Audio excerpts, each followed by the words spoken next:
बस मन से स्थिर है और तन से चलता है। लेकिन संसारी आत्मा की दशा क्या है? रहता एक जगह है। आप लोग कैसे हो? रहते कहाँ हो? बोले कि तलवाड़ा में।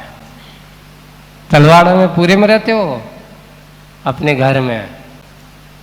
आपका घर कितना बड़ा है? बोले बहुत बड़ा है।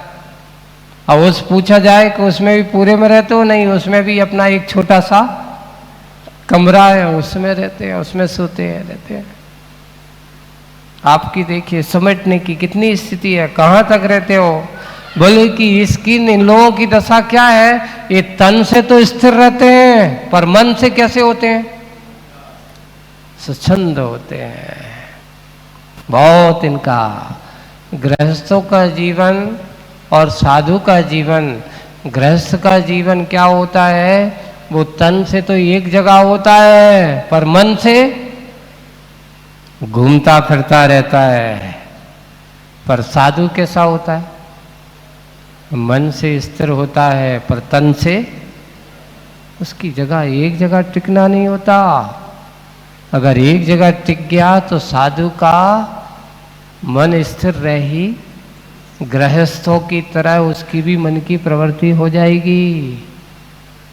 इसलिए कहा साधु को चरामेति, चलते रहो। कब तक चलना है महाराज? कोई सीमा तो होगी मोक्ष मार्ग में। बोले कि जब तक तुम्हें है, जब तक तेरे पास ये पद है, मुनि पद है, तब तक तुझे चलना ही चलना है। और कब तक चलना है? जब तक तुझे मंजिल की प्राप्ति ना हो जाए तब तक तुझे चलना ही। और हमेशा एक ही भावना करना। समाधि भक्ति में कहते यावन निर्माण तब पादव ममृदे, उसमें ऐसा, हे भगवान मुझे आपकी भक्ति, आपकी पूजन करने का अवसर मुझे हमेशा भव भव में मिलता रहे। कब तक मिलता रहे? कोई सीमा है? बोले कि हाँ, जब तक मुझे निर्माण सुख की प्राप्ति ना हो जाए तब तक मुझे आपकी भक्ति पूजन नाम लेने का अवसर मिलता। यावन निर्वाण संप्राप्ति, हे भगवान मुझे जब तक निर्वाण पद की प्राप्ति ना हो जाए तब तक मुझे आपकी भक्ति पूजन करने का सौभाग्य मिलता रहे। यह भावना होती है ज्ञानी आत्मा की। वही इसलिए कहा कि वो चलते हुए भी विषय भोगों में सबके बीच में रहते, संसारी जनों के बीच में रहता है, पर वो अपने आप में स्थिर रहता है। यही हुआ कि वह है बीच में बाधक बन गए साधक के पद पर, तभी वह चलता रहता है, चलता रहता है। चलते रहो, मोक्ष मार्गी का कोई मार्ग का और छोर जब तक मिल ना जाए तब तक तुम्हारा मार्ग का अंत नहीं है। और तुम कहो कि एक भाव में मिलने वाला है क्या? आज इस काल में तो संभव है ही नहीं। एक बार बहुत अच्छा है भैया, आचार्य जी ने कहा है, हम लोगों से एक दिन बैठे हैं, अपन लिए तो अपन कितना ही चाहें तो इस बार अपनी सीधी टिकट बनने वाली तो है ही नहीं है, जर्नी टिकट बनाना पड़ेगी।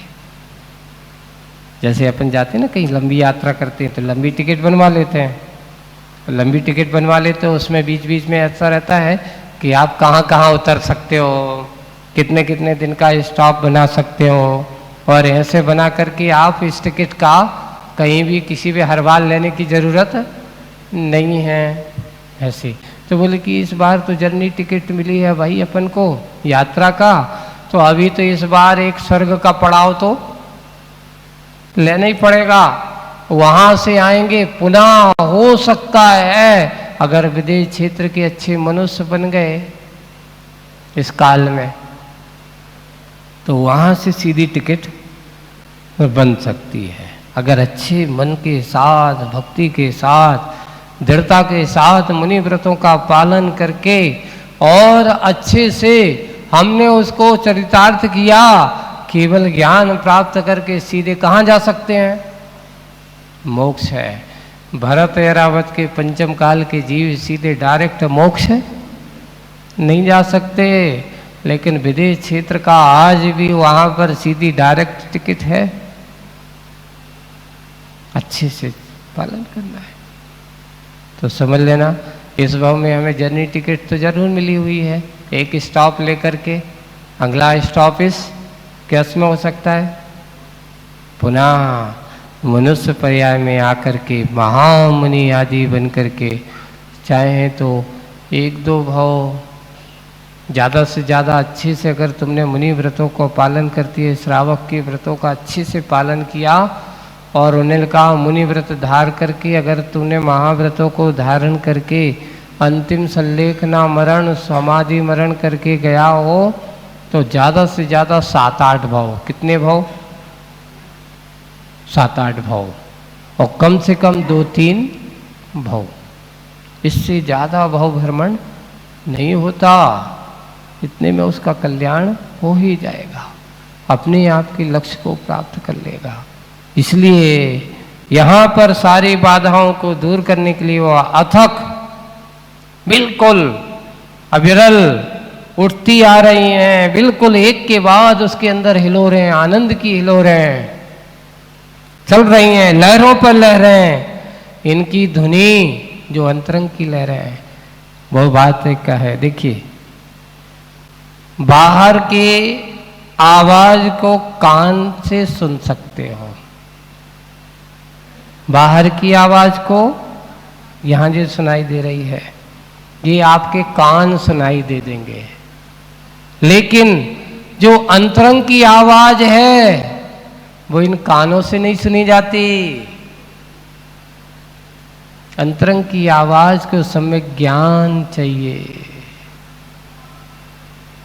उस सम्यक ज्ञान की उस स्वरूपी आत्मा को सुनने वाला चाहिए। एक बार सम्यक श्रद्धान चाहिए, अच्छे से सम्यक चारित्र चाहिए। जिसके पास ये तीनों चीजें होंगी वही अंतरंग की आवाज को सुन पाएगा। इसलिए करना क्या है, तुझे इन लहरों की इनकी ध्वनि को सुनना है, यही सुन सकते हैं। वे कौन सुन सकते हैं? वो अंतरंग की लहरें, विशुद्धि की, भक्ति की, आत्म संयम की, और अपने आप को बाहर से दूर होकर के अंतरंग के पाने की जो आवाज है उसको सुनना है। तो कौन सुन सकता है? तो एक पंक्ति में उत्तर है, जो वैशेषिक क्षेत्र में बने हैं बहरे। वैशेषिक क्षेत्र का था इंद्रियों के विषय में बहरे बन जाओ। किसी ने अगर तुम्हारी प्रशंसा नहीं की तो हम क्या करते हैं? किसी ने हमारी बुराई कर दी तो हमारे कान खड़े हो जाते हैं। अगर दूसरों की निंदा कर दी तो आदमी के कान खड़े हो जाते हैं। दूसरों के लिए, अपने लिए नहीं। ऐसा कहा गया, ना अपनी प्रशंसा सुनो ना दूसरों की निंदा करो। इससे क्या होता है? आपने तत्वार सूत्र अपन ने पढ़ा है, इससे लिखा है कि नीच गोत्र का बंध का कारण क्या है, उच्च गोत्र का बंध का कारण क्या है? तुमने लिखा है परात्म निंदा प्रशंसे सत्सद गुणोच्छाद नोद भाव नीचे नीचे ही गुरुत्रफ से। नीच गोत्री बनना हो, आज भी तो उच्च गोत्री बन गए। यानी पूर्व भाव में किसी की तुमने अच्छी प्रशंसा की होगी, गुणगान किया होगा, तो उसका फल था कि आज हमें उत्तम कुल, उत्तम जाति, उत्तम धर्म मिल गया। लेकिन अगर हम इस भाव में क्या करेंगे, परात्म है कैसे कर रहे हैं, परात्म निंदा प्रशंसे। देखिए दूसरों की निंदा ऐसे ऐसे न, परात्म निंदा, आत्म प्रशंसा। सूत्र का संबंध ऐसे लगाना, नहीं तो ऐसे कर दे कोई करे परात्म निंदा, अपनी आत्मा की निंदा, उससे उल्टा हो जाएगा, उससे तो उच्च गोत्र का आश्रय होगा। लेकिन नहीं, पर की निंदा और आत्मा की प्रशंसा, सद सद गुणोच्छाद, हम जो गुण बुराई है उसको तो बताएंगे नहीं, लेकिन जो अच्छाई है उसको तो बता देंगे। बुराई को भी बताओ कि आपकी कमी क्या है। सद असद गुणों का उच्छादन हो जाएगा, जो है नहीं उनको तो बताने लगे मैं ऐसा करता हूं, मैं ऐसा करता हूं, और जो है नहीं है उनको बताने में लगे रहते हो, जो है सो उसको बताते नहीं। इसके लिए कहा नीच गोत्र के बंध का कारण होता है। इसलिए 5 इंद्रियों के विषय में बहरे हो जाओ। बहुत कठिन काम है ना? कठिन काम नहीं महाराज, बहुत कठिन काम है। देखिए आपकी इंद्रियां दिखने में बहुत छोटी हैं, पर इनका विषय क्षेत्र बहुत बड़ा है। इनका विषय क्षेत्र बड़ा है। अभी कल ही हम पढ़ रहे थे, उसमें लिखा है सबसे पहले कौन सी इंद्री को रखा? बोलो स्पर्श इंद्री को। अष्टपावन में है, उन्हें लिखा चक्षु इंद्री का विषय सबसे कम, उससे ज्यादा फिर कर्णेंद्री का विषय है ना, फिर उससे ज्यादा घ्राणेंद्री का विषय, उससे ज्यादा फिर रसना इंद्री का विषय, और सबसे ज्यादा विषय है स्पर्श इंद्री का, पूरा सर्वांग। इसलिए अपन सोचते जरूर है कि स्पर्श इंद्री नहीं, विषय की अपेक्षा से आपका जो सबसे ज्यादा प्रवृत्ति होती है वो स्पर्श इंद्री। आँख का देखने का काम नियत है, स्थान है, उतना विषय है, सामने जितना है वो ही दिखाई दे रहा है। अब कार्य का विषय थोड़ा सा क्या हो गया, बढ़ गया। यहां बैठे हो, वहां कहीं आवाज आ जाए, यहां तो अभी इतना ही दिख रहा है आपको सामने, है ना, लेकिन आवाज थोड़ी सी बढ़ जाएगी, यहाँ की तो दिख ही रही है, यहाँ कौन बोल रहा है। अगर बाहर आवाज आ रही हो तो यहाँ से पहचान लेते कि फलाना व्यक्ति वहां बैठे बात कर रहा है। ये कर्णेंद्री का विषय बन जाता है। घ्राणेंद्री का विषय और ज्यादा बढ़ जाता है। यहां से यानी दूर आवाज, अगर मान लो थोड़ी दूरी पर और दूर पर कहीं कोई किसी ने कछु बगार अगार लगा दिया, अच्छी भी हो दुर्गंध भी हो, कहीं से बदबू भी आ रही हो, अरे पूरा वातावरण बदबू हो गई है, सुगंध अच्छा है, सुगंध है, तो उसका विषय और थोड़ा सा बढ़ जाता है।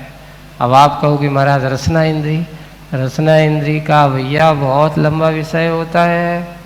कैसे? बोले कि वो तो जिब्बा के एक नियत स्थान पर होता है, लेकिन नहीं, आपको ये पता है कि फलानी चीज होते मिलती है, बड़ी मीठी होती है। क्यों? हम वहां गए थे और वहां पर वो चीज हमें काय में आई थी। तो कहाँ का विषय, कहाँ तक यहां बैठे हो, लेकिन तुम कहाँ पहुंच गए? उस गांव, शहर, होटल, वहां की बड़ी चीज बड़ी प्रसिद्ध है ना। वहां जाना तो ये नहीं खाया तो तुमने क्या किया, ये सब चीज है, रसना इंद्री का विषय है। फिर उसके बाद आ जाता है कौन सी इंद्री? अगर यहाँ बर्फबारी होती है कश्मीर पर, शिमला में, तो उसका प्रभाव कहाँ तक आ जाता है? लगता है ठंडी आ गई तो अब क्या हो गया? कहाँ का विषय? वहां की ठंडक यहां तक आ रही, कौन सी इंद्री से विषय है? बोले कि आप पूछते हो ठंडी क्यों हो रही भाई? बोले कि है हिमाचल में या कश्मीर में बर्फबारी बहुत हो गई है, इसलिए आज अब क्या हो गई है? ठंडी आ गई है। यही है स्पर्श इंद्री का विषय सबसे ज्यादा। उन्होंने कहा अगर तुम चाहते हो तो कुछ नहीं करना है, सब कुछ देखो, वैशेषिक क्षेत्र में, विषय के क्षेत्र में क्या बन जाओ, सुनो मत। एक और विषय, देख करके उतना नहीं, सुन करके आदमी को ज्यादा विकल्प होता है। अगर देख भी ले तो सामने देख करके उतना ज़्यादा उसको विकल्प नहीं होता है। जैसे 4 इंद्रिय जीव है, 4 इंद्रिय जीव को जो दिखता है सामने वो खाने पीने उसको चला है, लेकिन उसको सुनाई अगर देने लगे तो और ज़्यादा उसकी प्रवृत्ति बढ़ जाती। वैसे ही एक जो व्यक्ति बहरे हैं उनसे पूछो, उसको सुनाई नहीं देता, जो दिख रहा है सामने वाला, तो उसने भी अपना उसकी प्रवृत्ति बनी रहती है, उसको ज़्यादा विकल्प नहीं होते। सुनने में सबसे ज़्यादा विसंगति होती, इसलिए बहरे बन जाओ। कैसे बन जाओ? आज का है बधिर बनूं। मुझे इस पंचेंद्रिय के विषयों में, पंचेंद्रिय के विषय कसायों में अब मुझे सुनना नहीं है, ज़्यादा विकल्प करना नहीं है। आज का विषय यही है कि बाहर से नहीं, हमें अब अंतरंग की आवाज़ को सुनना है। बाहर की आवाज़ सुनते सुनते तो कान क्या हो गए? बहरे हो गए। आज तक हमने आवाज़ अपने अंतरंग की नहीं सुनी। इसी का परिणाम यह है कि हम सब सुनकर के भी हम उससे अपने आप को तृप्त नहीं कर पाए। आज की कविता से सबके लिए किसी से कह दिए हैं कि सबके सब तुम्हें आशीर सब बहरे बनो, ऐसा कहा जाए तो आपको अच्छा लगेगा? सबके सब बहरे हो जाओ। महाराज ऐसा आशीर्वाद मत दो। लेकिन कहा जा रहा है कि अगर शांति चाहते हो तो कैसे बन जाओ? कुछ मत सुनो। आत्मा को अपने आप को आना है, अपने आप के हो तो सुन करके भी मत सुनो। अपने लिए हितकर नहीं है तो ऐसी चीज मत सुनो।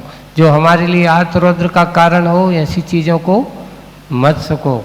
जो तुम्हारे धर्म ध्यान में बाधक हो ऐसी चीजों को मत सुनो। बहरे सुन करके भी अनसुना कर देना, ये भी एक बहरा बनना भी है। ज्ञानी लोग ऐसा करते हैं उसको अपने लिए, क्योंकि जो अपने लिए हितकारी हो वही अच्छा है, जो अहितकारी है वो अच्छा नहीं है, इसलिए उससे बचने का प्रयास करना चाहिए। बोलिए परम पूज्य आचार्य गुरुवर श्री विद्यासागर जी महाराज।